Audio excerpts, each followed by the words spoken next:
बिस्मिल्लाहिर्रहमानिर्रहीम। इमरान जनाब शो में खुश आमदीद। जैसा कि सब जानते हैं कि पंजाब में जो ड्रामा रचाया गया वज़ीर आला के इंतखाब के वक्त डिप्टी स्पीकर कासम सूरी, जो कि ऑलरेडी नून लीग के साथ इल्हाक कर चुके हैं, लेकिन अभी असम्बली का माहौल ऐसा है कि उनके ख़िलाफ़ कोई कार्रवाई नहीं की जा सकी, तो इसलिए वो अपने ओहदे पे बराजमान हैं। तो उन्होंने चेयर किया इजलास जो सीएम के इंतखाब के लिए होना था 22 जुलाई को, और उन्होंने सुप्रीम कोर्ट के फ़ैसले का हवाला देते हुए और चौधरी शुजात साहब की तरफ से लिखे गए ख़त का हवाला देते हुए काफ लीग के 10 वोट मुस्तरद कर दिए। तो ये शायद दुनिया की तारीख में पहली बार होगा कि जो कैंडिडेट इलेक्शन लड़ रहा है उसका ख़ुद का वोट भी कैंसिल कर दिया गया और उसकी पार्टी के वोट भी कैंसिल कर दिए गए। ये पहला वाक़या होगा शायद दुनिया की तारीख में। पाकिस्तान में तो है ही, लेकिन दुनिया की तारीख में भी ये पहला ही वाक़या होगा। खैर, तहरीक इंसाफ और काफ लीग ने सुप्रीम कोर्ट में दरख्वास्त जमा करवाई, जिस पे समाअत करते हुए जितनी भी ऑब्जर्वेशंस सुप्रीम कोर्ट के जज साहबान की तरफ से आई हैं, जितनी भी आई हैं,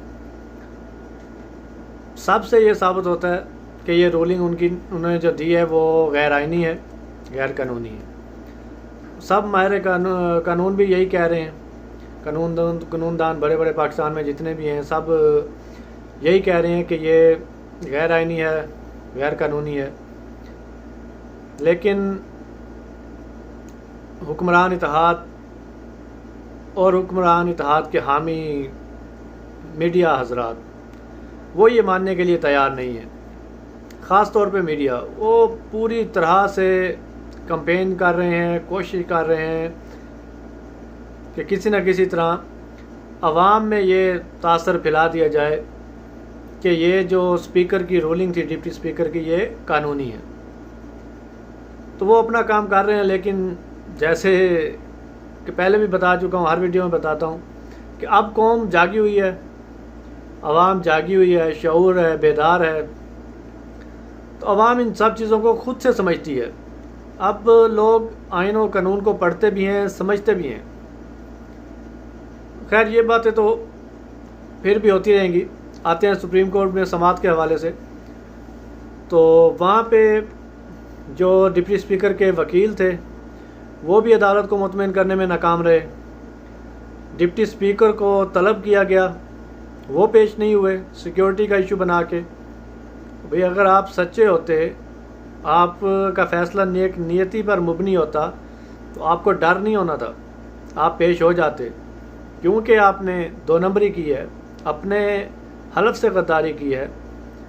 पाकिस्तानी कौम ने जो मैंडेट दिया था तहरीक इंसाफ और काफ लीग को, उससे गद्दारी की है। गद्दारी ही कहेंगे।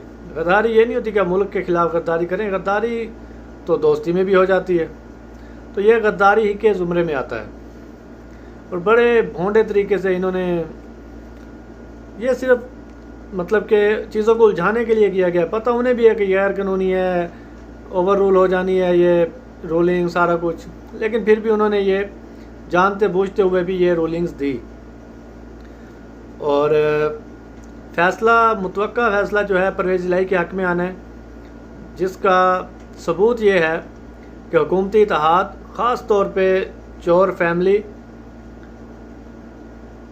ऊपर नीचे प्रेस कॉन्फ्रेंस से कर रहे हैं, ट्वीट्स कर रहे हैं और मुतनाज़ा बनाने की कोशिश कर रहे हैं सुप्रीम कोर्ट को, सुप्रीम कोर्ट के जजों को, इस बेंच को, और मदाखलत करने की कोशिश कर रहे हैं। कोर्ट की कार्रवाई में बाकायदा मदाखलत करने की कोशिश कर रहे हैं। अपनी मर्ज़ी का बेंच बनवाना चाहते हैं, अपनी मर्ज़ी के जज से फ़ैसला लेना चाहते हैं। लेकिन आप जिस मर्ज़ी जज के पास चले जाएं, जो मर्ज़ी बेंच बनवा लें, लेकिन फ़ैसला तो उन्होंने आइन और कानून के मुताबिक ही करना है। ठीक है, इस बात से भी इत्तफाक करते हैं कि पाकिस्तान में फ़ैसले बंद कमरों में हो जाते हैं, और इस केस का भी कोई पता नहीं। अभी तक जो ऑब्जर्वेशंस थी उसके हवाले से तो यही है कि परवेज़ इलाही साहब ही वज़ीर आला मुंतखब होंगे, लेकिन आज आतवार है, 2 दिन के बाद समाअत होनी है, मतलब मंडे को होनी है। तो इस दौरान अगर फिर इसको किया गया, मैनेज करने की कोशिश की गई, तो फिर ज़ाहिर बात है वो सुप्रीम कोर्ट के जज हैं, वो कोई ना कोई रास्ता निकाल लेंगे और हमज़ा को बरकरार कर देंगे वज़ीर आला के लिए, या कोई और फ़ैसला दे देंगे जिससे मज़ीद सूरत हाल बिगड़े, जो मज़ीद ये जो है गैर यकीनी की सूरत हाल रहे। तो अदरवाइज़ अगर चीज़ों को संभालना चाहें, निपटाना चाहें सुप्रीम कोर्ट, तो ये फ़ैसला कल ही हो जाना चाहिए था मेरे ख्याल से। लेकिन उन्होंने फिर भी टाइम दिया, इजाज़त दी डिप्टी स्पीकर के लिए भी कि वो अपना तहरीरी जवाब जमा करवा सकें। उनके वकील को भी उन्होंने कहा मेरी तैयारी नहीं है, तो उन्हें भी टाइम दिया कि ठीक है आप तैयारी करके आएँ।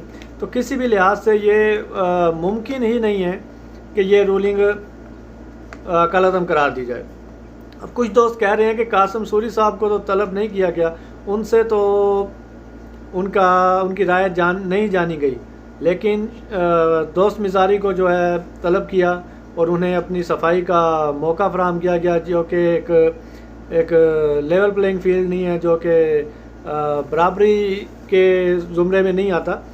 तो मिलनी तो चाहिए थी कासिम सूरी को भी, लेकिन मेरी इसमें राय है कि क्योंकि कासिम सूरी साहब की जो रूलिंग थी उसमें सुप्रीम कोर्ट ने सिर्फ आइन की तशरीह करनी थी, आइन के बारे में उन्होंने देखना था कि क्या उन्होंने गलत किया या सही किया, या इस तरह की रूलिंग दे सकते थे या नहीं दे सकते थे। तो वो एक मैटर था। और ये दोस्त मिजारी वाला जो इशू है, इसमें उन्होंने बाकायदा अदालत का नाम इस्तेमाल किया, अदालत के फ़ैसले को कोट किया, उसका हवाला दिया। इसलिए अदालत के लिए ज़रूरी हो गया था कि उन्हें बुलाया जाता, उनका नुक्ता नज़र जांचा जाता, उनको सुना जाता और पूछा जाता कि किस तरह से, किस पैराहे में, किस पैराग्राफ का, किस फ़ैसले का उन्होंने हवाला दे के ये रूलिंग दी है। हालांकि फ़ैसला इस तरह का नहीं है, वो भी अदालत को पता है, लेकिन फिर भी एक अगर वो ना मतलब कि उनको बुलाते और फ़ैसला दे देते, तो फिर भी ये एक प्रोपेगेंडा किया जाना था कि जी उनको बुलाया नहीं गया, पूछा नहीं गया, उनको सफाई का मौका नहीं दिया गया, उनको सुना नहीं गया। तो इसलिए अदालत ने खैर मेरे ख्याल से एक अच्छा फ़ैसला किया है कि मंडे तक समाअत मुलतवी की है, ताकि हर कोई अपनी तैयारी के साथ आए।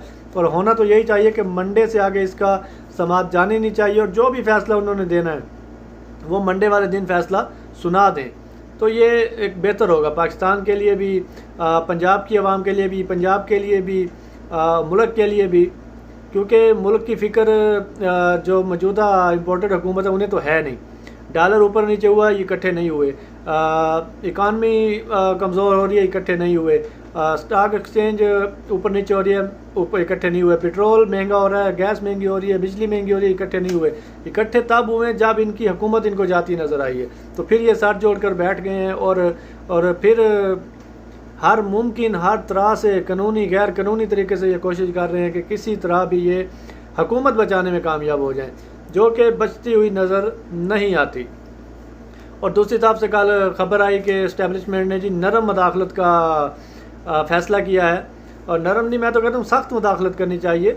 लेके आए सारों को टेबल के ऊपर, इंतखाबात का ऐलान करवाएं, इस गवर्नमेंट को ख़त्म करें, निगरान सेटअप बनाएं, और एक आवाम को फ़ैसला करने दें कि वो किसे हुक्मरान देखना चाहते हैं। फिर उस आवाम जिसको चूज़ करती है उससे इक़्तिदार सौंपा जाए पुरअमन तरीके से और शफाफ तरीके से, और फिर उन्हें फ़ैसले करने दिए जाएँ पाकिस्तान के, पाकिस्तान की आवाम के, पाकिस्तान के फ्यूचर के।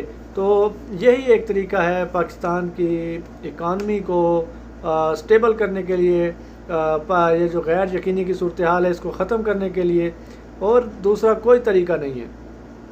तो देखते हैं अब सोमवार को सुप्रीम कोर्ट से क्या फ़ैसला आता है, और सियासतदान किस हद तक, ये जो हुकूमती इत्तेहाद है शायद तवाफ़ भी इस हद तक नहीं गिरती जिस हद तक ये गिर चुके हैं, और मज़ीद गिरने को तैयार हैं, सिर्फ ज़ाती मफादात के कोशिश में, ज़ाती फ़ायदे के लिए। इनको पाकिस्तान से, इनको मुल्क से, कौम से, किसी चीज़ से कोई लेना देना नहीं है। इनको सिर्फ अपना मफाद अजीज़ है। तो इसलिए इदारों को, सुप्रीम कोर्ट को, इस्टेब्लिशमेंट को अब सोच लेना चाहिए कि उन्होंने मज़ीद पाकिस्तान को इस दलदल में धकेलना है या पाकिस्तान को बचाने के लिए मुदाखलत करनी है और कोई बेहतर फ़ैसला करना है। तो इंशाल्लाह मिलते हैं अगली वीडियो में। अब तक के लिए इतना ही। अल्लाह हाफ़िज़।